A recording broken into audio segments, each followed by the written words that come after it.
Para el rey Alejandro III de Macedonia, gobernar el gran imperio persa iba a ser una tarea mucho más difícil que haberlo conquistado.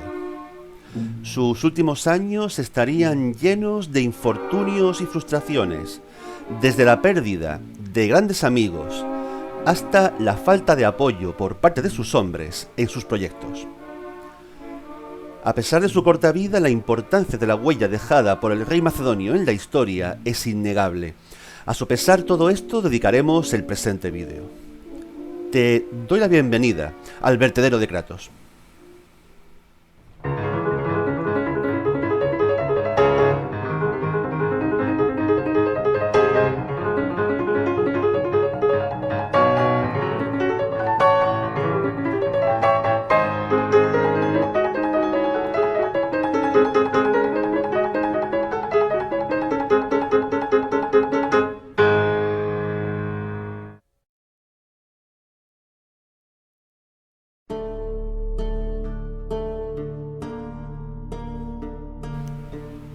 Después de su victoria en Gaugamela, Alejandro mantuvo la cabeza fría y no partió en una loca persecución de Darío.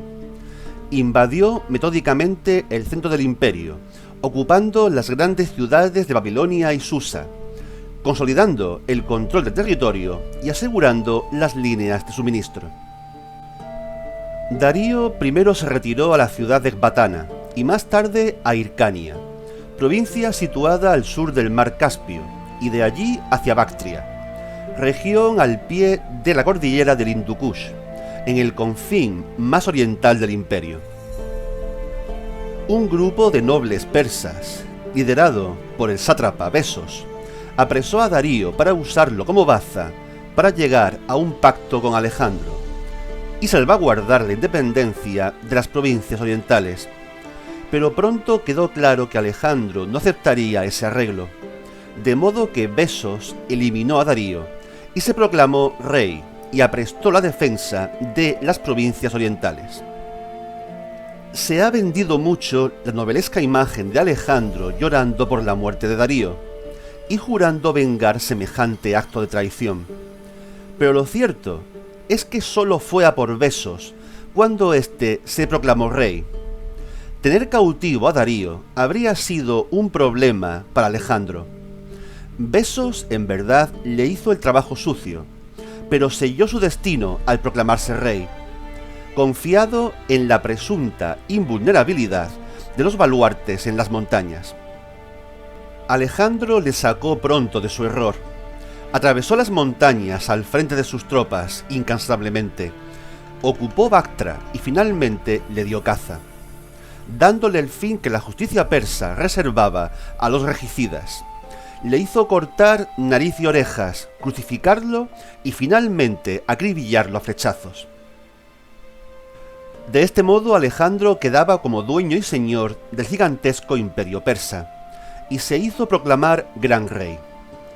Hubo que pelear un poco aquí y allá para sofocar a algún levantisco jefe local, pero en general pudo dedicarse a gobernar el imperio, para lo cual se apoyó sabiamente en gran parte del cuerpo administrativo de Darío, que se puso entusiastamente a sus órdenes, contentos de que Alejandro no fuera a reducirlo todo a cenizas.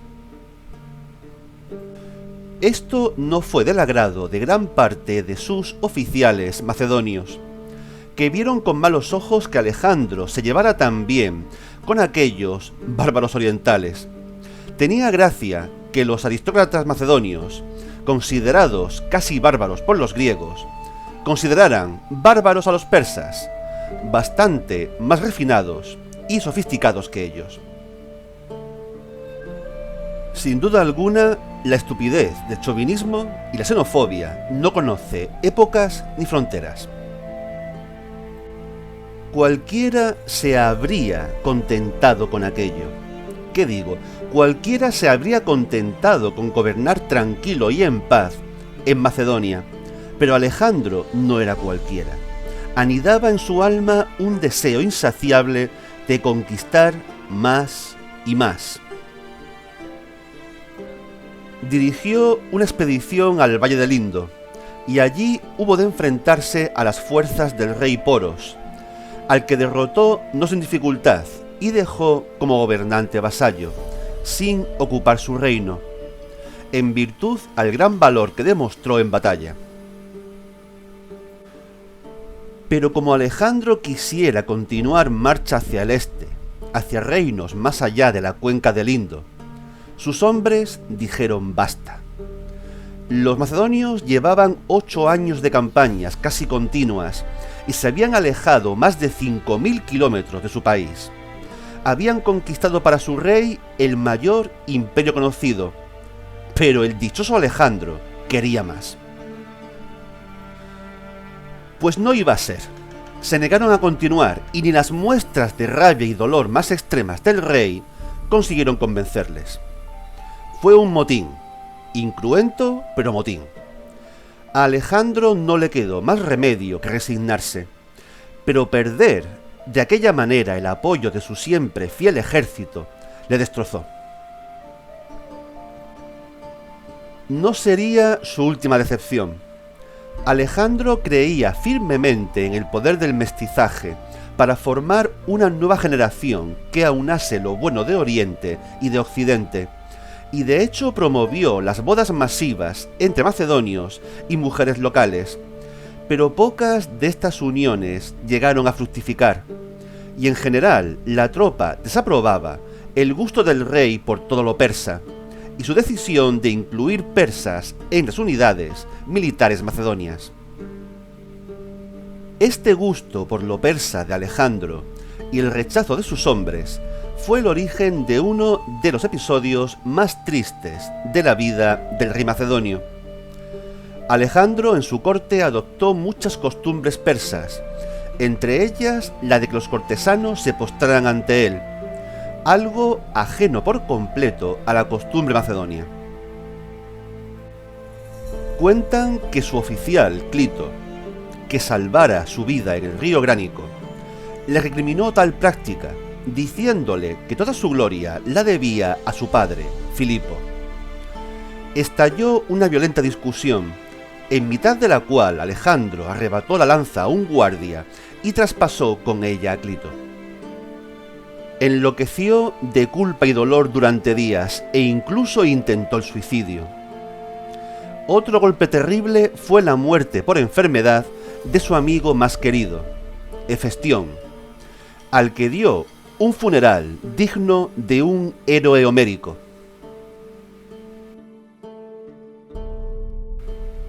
Alejandro murió en junio del 323, en Babilonia. Unos dicen que de enfermedad, y otros que envenenado por orden de Antípatro, el oficial que dejara al cargo de Macedonia, en el cual estaba dejando de confiar. Alejandro agonizó durante varios días. Se planteaba un gran problema con la cuestión sucesoria, pues carecía de herederos. Alejandro tenía 2 hijos concebidos con mujeres de la nobleza persa, pero ninguno de ellos era aceptado por los macedonios. A ninguno de ellos les hacía gracia la idea de un rey medio persa. Plutarco nos cuenta que Pérdicas, uno de los amigos cercanos del rey, le preguntó en el lecho de muerte que a quién dejaba Macedonia y todas las tierras conquistadas. Según Plutarco, respondió al más digno. Otras fuentes más populares dicen que respondió al más fuerte, aunque recientemente se ha especulado que dijera a Crátero, pues ambas expresiones suenan en griego muy parecidas y la voz de Alejandro no debía ser muy clara cuando estaba a punto de morir. Crátero era uno de los oficiales de Alejandro, un tipo íntegro y leal que ni estaba presente junto al lecho de muerte de Alejandro, ni tenía el menor interés en ser rey. Alejandro murió sin resolver la incógnita y quedó abierto un grave problema. Los oficiales de Alejandro no empezaron a pelearse entre ellos apenas muerto el rey. En principio se repartieron los territorios y gobernaron como sátrapas, aceptando como rey, al menos sobre el papel, al hijo de Alejandro y la princesa bactriana, Roxana. Sin embargo, la tropa no aceptaba de buen grado a un rey medio persa. Las tensiones entre los antiguos compañeros de Alejandro, dados en llamar diadocos o sucesores, fueron creciendo y dieron lugar a un periodo de casi 40 años de luchas entre ellos. El Egipto de los Ptolomeos, la Grecia de los Antigónidas y la Persia de los Seleucidas fueron los tres grandes reinos surgidos del imperio de Alejandro. Perpetuaron la cultura griega clásica durante 3 siglos, periodo que ha sido dado en llamar helenístico, hasta el apogeo del Imperio Romano. La figura de Alejandro es controvertida. Sin duda se trató de una fuerza desatada, un hombre de energía y cualidades excepcionales, capaz de ser despiadado, pero también de ser clemente.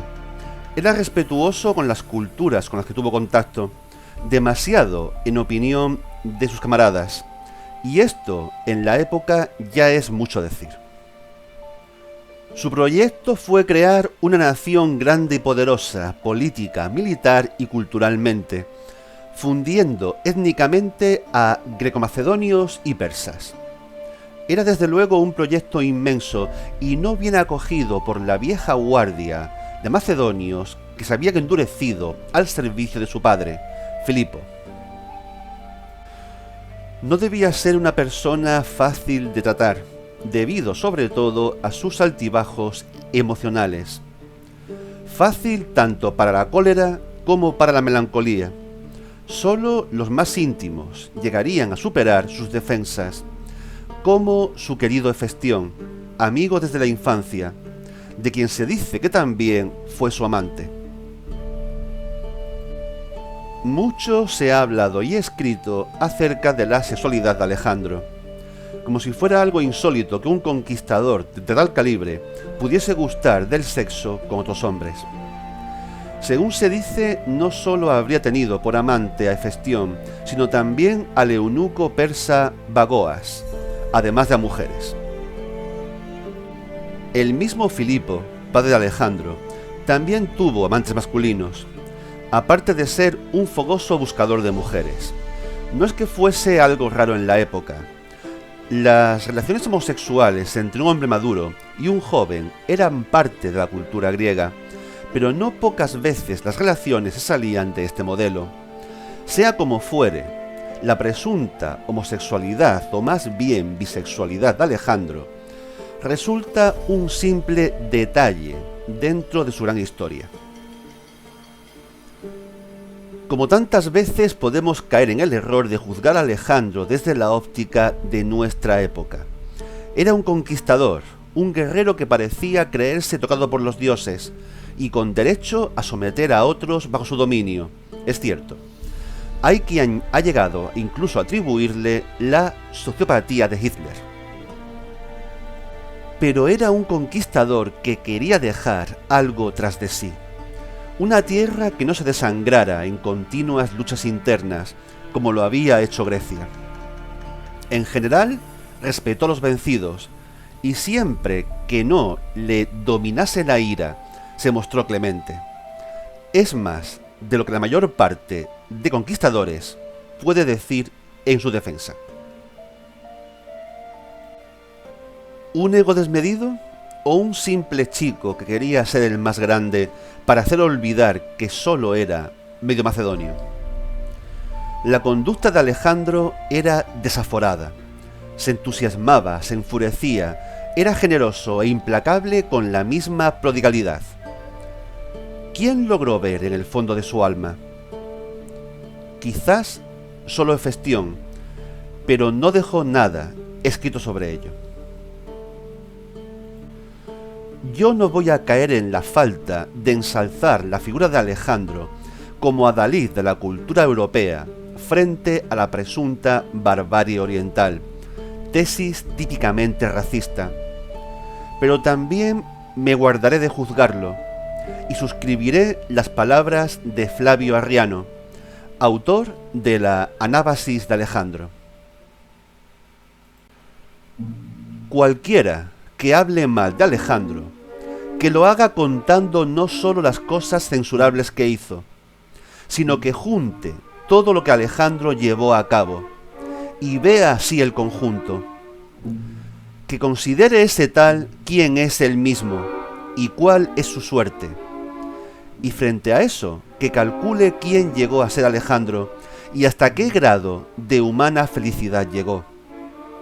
Que hable mal ese tal de Alejandro, él, que será un personajillo insignificante, que se ocupa en pequeñeces y es incapaz incluso de poner orden en ellas. Si te gustó este vídeo, apóyame con un like o con tu suscripción al canal, en el caso de que todavía no lo hayas hecho. También, si quieres, puedes ser uno de mis mecenas en Patreon. Te dejo el enlace a mi cuenta en la descripción del vídeo.